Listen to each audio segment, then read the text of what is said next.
We have team coverage of this attack. We'll start first with NBC5's JC Navarrete live in New Orleans. Just got there tonight, where, JC, we can see behind you the French Quarter is now a crime scene. Stefan, good evening. It's been an absolutely trying day for everybody here in New Orleans. The mood tonight, of course, is somber. Doesn't feel like anything you'd ever imagine Bourbon Street. Of course, you always see those pictures of the parties and just how packed the streets can be. Tonight, they're empty. As a matter of fact, the only people that are still walking the streets are those fans that made their way out here for the Sugar Bowl. As you mentioned, that game, of course, has now been moved. Now, even from the airport, I was on the phone all day with Chicagoans who made their way out here to begin their new year in what was supposed to be a fun start to the night and a fun start to 2025. It was anything but that. This right here is as close as we can get to the scene. You'll see it is completely roped off by police. Now, we can't give you a closer look at the scene with our Earth Cam. The street is empty except for police and police cars. As you can imagine, different agencies are all out here investigating this attack. Debris litters the ground from a New Year's Eve that was tragically cut short. Here's what we know. 15 people were killed, 35 were hurt when that Ford pickup came smashing through the crowd. Even at 3:15 in the morning, those streets were packed. New Orleans police say the driver then started firing onto the crowd and police. Witnesses describing the frightening, chaotic scene.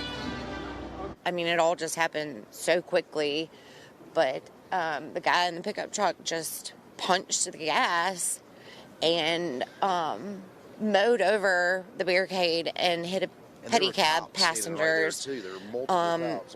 And there were just bodies and the screams. I mean, you can't think about, unhear that. It was chaos and very, very scary. Just the emotions so raw.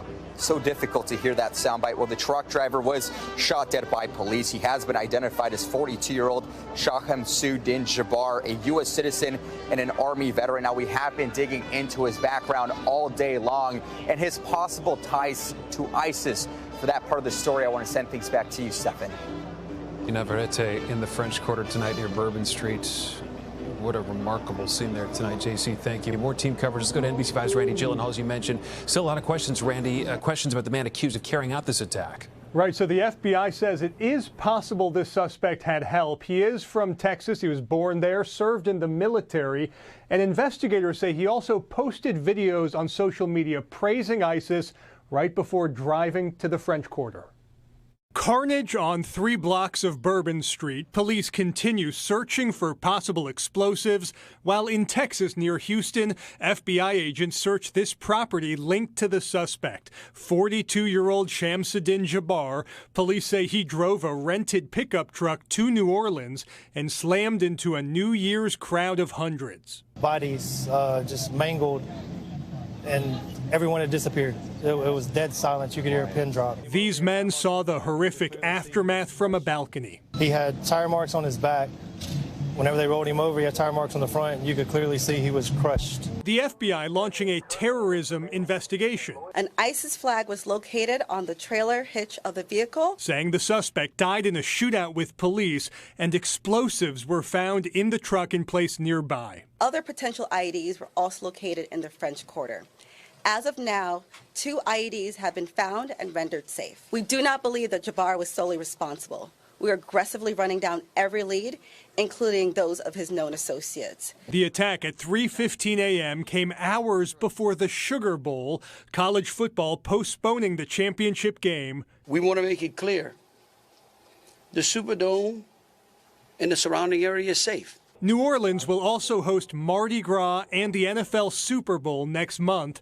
Tonight, military police have been called to help with security as the city tries to ease fears with few answers and the trauma felt among locals and tourists who came here to celebrate. The spirit of our New Orleans will never, never, never be defeated. It always will shine forth. We've seen that time and time again throughout its history. Meantime, President-elect Trump posting to Truth Social referencing this suspect as a, quote, criminal who came into the country. But the FBI says Jabbar was born here in Texas. He was also honorably discharged from the military. Stefan. Randy Gyllenhaal with us tonight. Randy, thank you so much. This morning's attack came just hours before the Sugar Bowl was set to kick off in New Orleans. Many Notre Dame fans are in the Big Easy for the game, which is now delayed until tomorrow afternoon. NBC5's V Win has reaction from fans who are there tonight.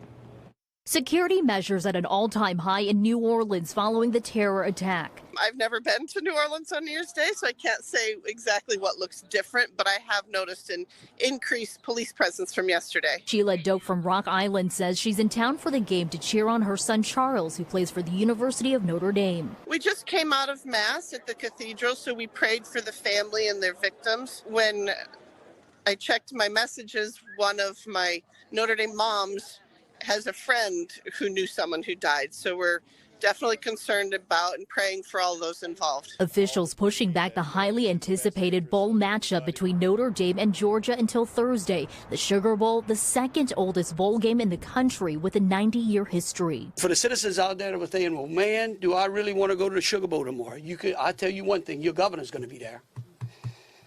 That is proof, believe you me, that that facility in this city is safer today than it was yesterday. Fans visiting from Northwest Indiana, including the mayor of Hammond, he tells me he was staying at a hotel right off of Bourbon Street when terror unfolded. The French Quarter is, you can't even walk on Bourbon Street right now. You can't even get a block within it. There's FBI agents everywhere. Illinois State Representative Cam Buckner has strong connections to New Orleans, having worked for former Mayor Mitch Landrieu. We undertook a $40 million public safety infrastructure project where we put bollards and retractable gates up on Bourbon Street so that this type of thing would not happen. Unfortunately, in this situation, from what I can tell, those devices were not working because they were under maintenance, getting ready for the coming Super Bowl. And we're learning more about the victims of the attack in New Orleans, including some who were there for the Sugar Bowl at the Caesars Superdome. Yeah, the highly anticipated matchup between Notre Dame and Georgia has actually been rescheduled for today. NBC5's Sandra Torres joins us from our control center now with more on what we know so far. Sandra? Yeah, Rod and Michelle, the Sugar Bowl matchup has a 90-year history. It attracts thousands of people. The game had to be rescheduled for 3 p.m. today. And right now, security measures are at an all-time high. Law enforcement agencies are stationed outside of the Caesars Superdome in New Orleans ahead of this big event. We talked to Sheila Doak from Rock Island. She tells NBC5 that she's in New Orleans for the game to cheer on her son Charles, who plays for the University of Notre Dame. We just came out of Mass at the cathedral, so we prayed for the family and their victims. When I checked my messages, one of my Notre Dame moms has a friend who knew someone who died, so we're definitely concerned about and praying for all those involved. And among those confirmed dead, 27-year-old Martin Tiger Beck. He was a former football star at Princeton University. Princeton Athletics posted this on their social media accounts as they mourn his loss. We have also learned that Beck was on Bourbon Street with his friend Ryan Quigley. Quigley was seriously injured during that attack. Also among the victims, 37-year-old Reggie Hunter of Baton Rouge. Reggie's cousin tells NBC News that he was a warehouse manager and a devoted father of 2 boys ages 11 and 1. Hunter was in New Orleans with another cousin who survived the attack. The New Orleans coroner's office has not released the names of all of the victims. They're waiting for autopsies to be complete. Reporting from our control center, Sandra Torres, NBC5 News. Sandra, thank you.